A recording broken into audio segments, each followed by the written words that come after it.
Hey guys, so last time I did a Blu-ray ripping guide with DVD Fab. Today I will show you how to do pretty much the same thing, but with MeGUI. I have version 2038, the SVN build from the development server. If you want to get that version, you just have to go to auto update and use development server instead of stable update server.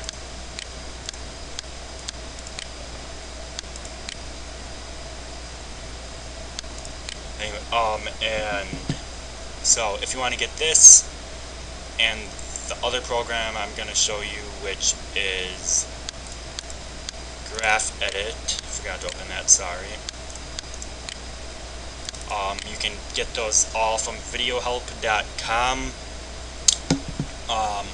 So if you remember from the last video, you click on Tools and it'll open a page like this.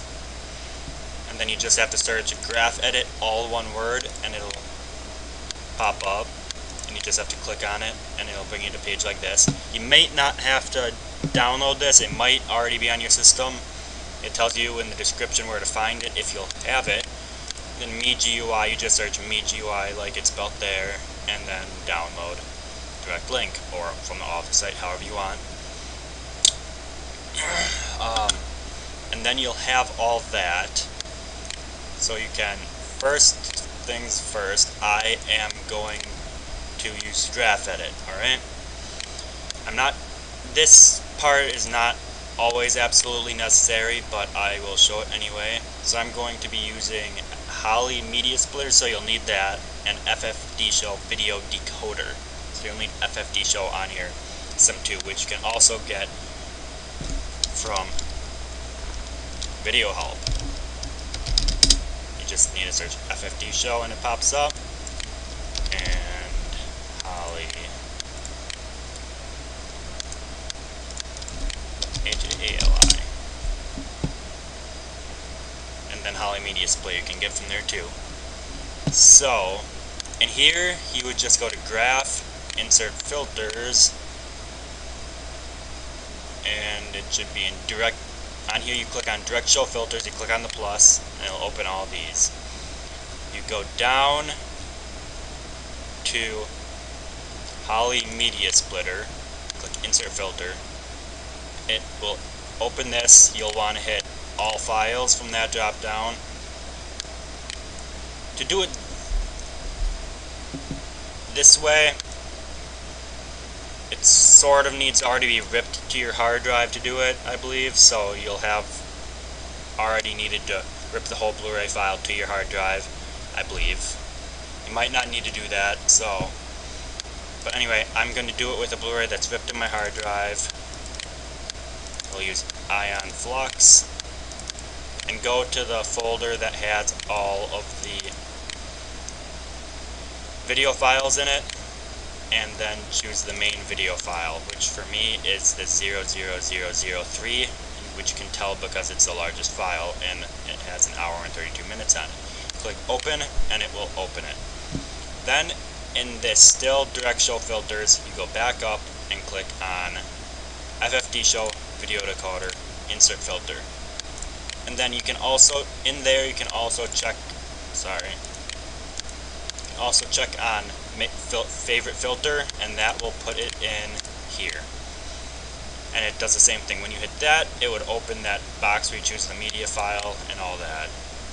So then I'm going to click on video and drag it to the in on FFD Show Video Decoder. And that's all. So I'm going to do save as graph. I'm just going to save it to my local disk D as untitled. And then you can close that. So in MeGUI you want to go to Tools, AVS Script Creator, and then Video Input, click those three dots, and you want to again and go find the media files for the Blu-ray you're going to be doing. So once again, choose that, and it will take a short time. I'm going to click Direct Show Source. That may or may not pop up for you. And click direct show source, and it's gonna pop. It will open a video. As you can see, that's open for me. That's a preview of the video. I'm gonna go down and select NTSC 16:9 and that, and then auto crop, and it will show you what it thinks is the best auto crop for it. I'm gonna make sure that's right, so I'm gonna subtract 1, and you can see a black bar got added, so I'm gonna put it back, and I'm gonna do the same for the top, subtract 1, and then put it back, and it looks pretty good. It looks right. So then, these are my personal way to do it, so this is how I do it. You don't need to do it everything the same way. I'm gonna click on progressive, spline 36, and then you can also resize the movie. You can keep it at 1920 or whatever the default is. Just like in DVD Fab, I'm gonna bring it down to 720, and it's gonna do 304. And then in here, since you made a graph for it, I'm gonna change that and .grf, and then click preview script, and it should give you a script of what it will, a preview of what it will look like. So that's how it's expecting it to look like after it's encoded. Hit. If you want, you can. I'm gonna change the location back to there. Save it. And then because I did that, sometimes that'll change back to the default one, and then I'll hit save. And then another preview window will open. You can change the form, you can change the file format, AVI, MKV, or RAW. This time I'll choose AVI, and for the encoder settings, I'm going to choose Xvid HD profile. And then I'm also going to go into the bitrate calculator, and in here it automatically pops up with the hour, minutes, and seconds of the video and the frame rate, the width and height you want it, change it to the container you're going to use, and the audio that you're going to use, audio, container, and bitrate. I'm going to do the AC3 448 again like the other video, and 1.8 gigs again. And as you key, it comes up with a video bitrate automatically suggested of 2318. So then you hit apply, calculate bitrate into current video settings, hit yes, and then you'll see in here, it automatically put those in there. Right now, the Xvid HD is a 2-pass mode. So if you want, you can choose a different one, an automatic 1-pass or a 2-pass, or as you see, there are some 2-passes and 1-passes in here. I'm going to stick with Xvid HD 2-pass, and then I'm going to click on InQ. What that will do is add the pass 1 and pass 2 onto there. And then I'm going to click audio input and go to the main movie folder again and check the movie. And it there's also an AC3 Xvid HD profile with, you can choose AC3, and as you see, that automatically is 448. So then I'll InQ that also, and as you see, it's automatically set to do that too. So now all you have to do pretty much is hit the start button, and it will automatically go through the jobs in the order they're set. As you see, I'll hit start there, and it will automatically start the encoding. And it's already starting the pass 1, as you see, by processing.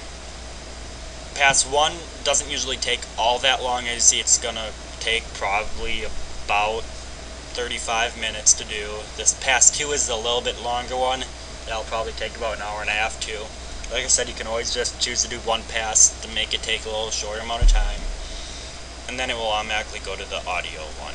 And then all you have to do after that is combine the audio and video, which I'll show you afterwards. So I will unpause the video when it is done with the 3 jobs. I'll see you in a bit. Okay, so I had recorded this before, but I had my microphone off, so I'm going to cut that out and keep this part in. It started about, job 2 started about 11 minutes ago now, and it's taking about 15 minutes to do, so we'll let that happen. And you might have noticed I have opened Virtual Dub Mod in here now. That's for joining the AC3 audio file and the AVI video file together once they're all done. Although you don't really need Virtual Dub Mod, but it is here on videohelp.com also, because MeGUI does have an AVI muxer in there that you can use.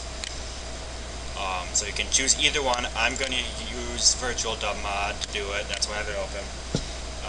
And once job 2 is done, I will come back to you with right when job 3 starts. And then after that, I will come back to you with Virtual Dub Mod and show you how to do that. So I will be back with you once job 2 is done. Okay, so I am back. It just, like a few seconds ago, finished job 2. Is now pre-processing the audio on job 3. That will take probably maybe 5-10 minutes, I'm guessing. So it's 9:21 p.m. right now. Once I come back, we'll see what time it is. So I'll be back in a few. See you in a bit.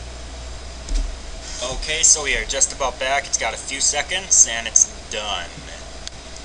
And as you can see, nothing left in there, so I'm going to go ahead and open Virtual Dub, and I went ahead and opened the folder that I saved everything to.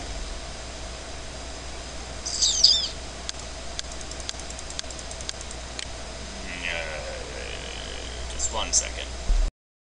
Okay, so sorry about that. I had to go and find my DVD audio file, which was in the Blu-Ray folder. So here I have the audio file and the video file, and the audio file. And what I'm going to do is I'm going to drag and drop the video file into Virtual Dub Mod. Then I'm going to go to Streams, Stream List, Add.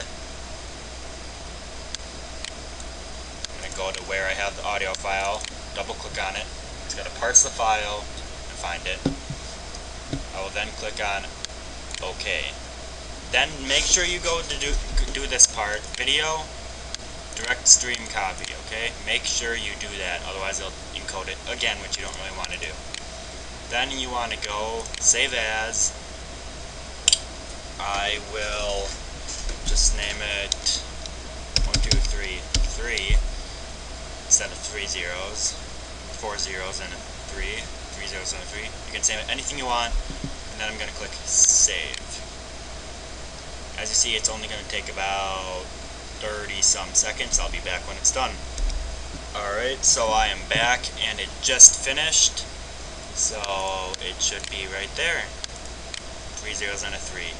As you can see, it didn't come out to 1.8 gigs. I'm not exactly sure why, but it should still have the right bitrate, video bitrate and all that, so it did come out with a little less of a bitrate than it should have.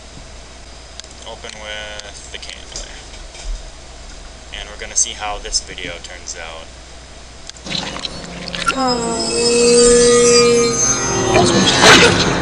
I think we have different ways of solving.